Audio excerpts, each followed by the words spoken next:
Good morning and happy Monday, ladies and gentlemen. Just wanted to give you a quick overview of how we're going to start the week out and then where we're going to be going from here, just so you are familiar with what is going to be expected of you today.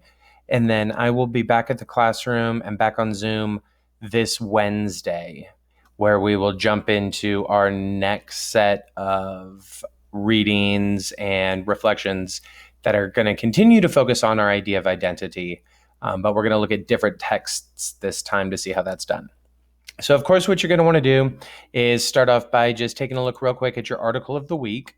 And this week's article of the week is going to ask you to think about how your unique style comments on or speaks to who you are as a person. And it's going to ask you to kind of consider how much you think about what you wear and how you look, or if you don't at all, that also gives an idea as to who you are as a person. So you are going to have to read part of an essay by a New York Times Magazine writer, Wesley Morris. Now, when I say part of it, I'll explain. But what you're going to do is read about him growing out a mustache that you can see in his photo here during quarantine and the reactions that people had in response to seeing it, as well as his ideas surrounding it and how it started to kind of shed a lot more light onto different aspects of his personality than he initially thought possible. So you are going to, of course, read, and then you will have some questions to respond to if you wish. Remember, you are not required to use the response questions. You are free to draft a response that captures your reflection and your response to the article. It doesn't necessarily have to come from the questions. So what you're going to do, of course, is read and react to the text. And in order to do that, you're going to go through Kami like we always do.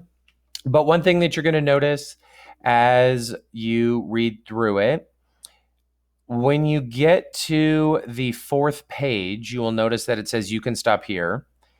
And your annotations can stop at the end of the section here where he states an afro meant power. Now, this is just 4 pages of his article that you're going to take a look at, but it's actually more like 3 because of the photos. You are strongly, strongly, strongly encouraged to keep reading beyond this point, though. You are not required to annotate, but you are strongly encouraged to annotate. And I will consider bonus points for those of you who annotate beyond the bare minimum. I've included the entire essay here for you if you would like to continue reading. The essay is definitely going to dig into a lot of ideas and essential questions that we're going to continue to focus on regarding our idea of identity. So once you have read and reacted, you're then, of course, going to type up your response and submit it as a PDF, just like we do every week. From there, you're going to jump into a 10-minute grammar review session, and you are actually going to be working with what is known as verbals. And verbals are a specific type of verb that doesn't actually function as a verb. And instead, you're going to see how those work. So you will do a review, which will be a quick little 2-minute exercise in which you attempt to do your best answering the questions based on the directions given. Once you finish the 3.1 verbals, you're going to do a review real quick, and you have 2 options on your review. The first option, of course, is for you to watch the video that I've created walking through the PowerPoint presentation or the Google Slide presentation. The second option is for you to just go through the Google Slide presentation, looking at the examples, making sure you understand the explanations and what they mean, as well as make sure you understand how to identify a verbal when it is in use. After that, of course, you have a journal prompt that you're going to work on responding to. And your journal prompt is actually a picture prompt this time. Now, the way that the picture prompt works on this week is you are asked to think about the image and what it might be saying. And what is the message that the author might be trying to communicate to us, the reader? Not only do you want to think about what the image is saying, but you want to think about how it relates to or comments on society or the world today. You also want to make a note of any ways in which you can relate to it personally, as well as what your opinion of the overall message is and what you think in regards to that author's message. Only spend about 4 to 5 minutes on this, just like we always do. It's just to get you writing, just to get you thinking, just to get your brain warmed up. Because once you have done that, you are going to move into the Where I'm From poem final draft submission. Now, what you're going to do is you are going to submit a clean, well-reviewed, well-revised copy of your Where I'm From poem. You should already have this saved in your Google Drive as you've been working on it for the past 2 weeks. Once you have taken the revisions that your peers have given you and you've looked into their feedback and taken it into consideration and made the necessary revisions to your piece, you will download it as a PDF and you will upload that PDF here. Make sure that it is a clean version of the poem. I want to see a title. I want to see poem. Be sure to delete any other extraneous or superfluous information or details that is not a title and a poem. Please avoid having that chunk of text up here that explained how you were going to write your draft. Make sure that you have your poem, a title, and that is all that is required of you when you submit. So you're going to submit that clean copy, and then what you're going to do is actually go to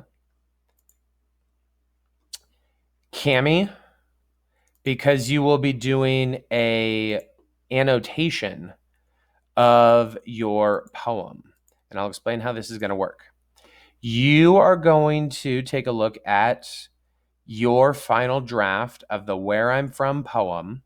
And once you have that final draft submitted, a clean PDF ready to go, what you're going to do then is upload that PDF to Kami.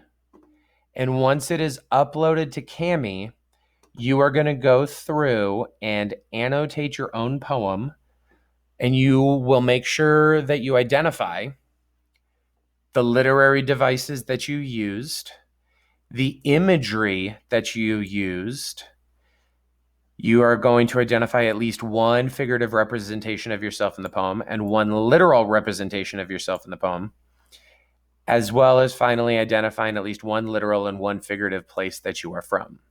Now, you are going to do this by using the annotation tools, making a note of what it is you are marking up, and then using the comment feature to make a comment as to what it is. Is it a literary device? Tell me which one, and you can move on. If you think it's where imagery is being employed, you can select it and then put in there sight imagery or taste imagery. I've included a very short video clip down here explaining how you can download and upload into Kami and what I'm looking for as you mark it up.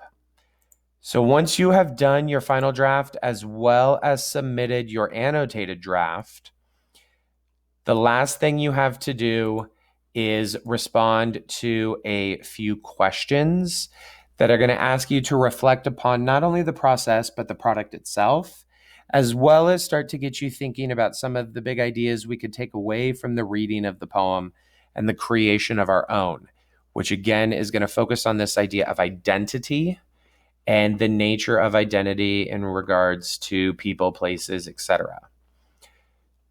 So your Monday looks like a journal prompt, a 10-minute grammar exercise with a 10-minute review, as well as your final draft, your annotated draft, and your poem reflection. Your final draft and your final annotated draft are due Wednesday, but your poem reflection questions are due Friday. So you have until Friday here to complete these. Like I said, I will be back on Wednesday for the second block that we do, and I will jump right back into it with you guys so that we can continue exploring this idea of identity and look at how it plays out in both fiction and nonfiction texts throughout time.